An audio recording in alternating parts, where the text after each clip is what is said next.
La doctrine de la grâce irrésistible reconnaît que la Bible décrit l'homme naturel comme mort dans ses offenses et dans ses péchés. Éphésiens 2:1. Vous étiez morts dans vos offenses et dans vos péchés. Éphésiens 2:5. Nous qui étions morts par nos offenses, il nous a rendus vivants avec Christ, et c'est par sa grâce que vous êtes sauvés. Colossiens 2:13. Et vous qui étiez morts par vos offenses et par l'incirconcision de votre chair, Dieu vous a rendus à la vie avec lui, en nous faisant grâce pour toutes nos offenses.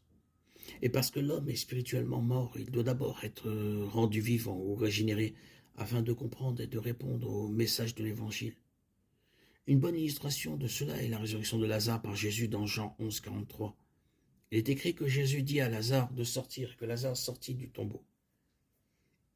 Que devait-il se passer avant que Lazare, qui était mort depuis plusieurs jours, puisse répondre à l'ordre de Jésus? Il devait être rendu à la vie, car un mort ne peut ni entendre ni répondre. La même chose est vraie spirituellement.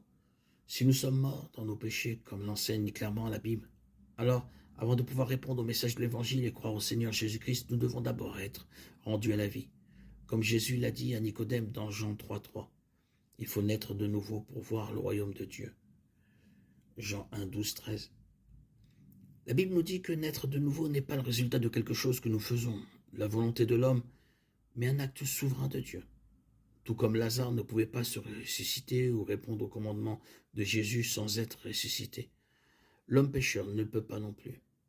Éphésiens 2:10 dit très clairement que bien que nous soyons encore morts dans nos offenses et nos péchés, Dieu nous rend vivants. La Bible dit aussi clairement que l'acte de naître de nouveau ou de se régénérer est un acte souverain de Dieu. C'est quelque chose qu'il fait pour nous, permettre de croire au message de l'Évangile, et non quelque chose qui résulte de notre croyance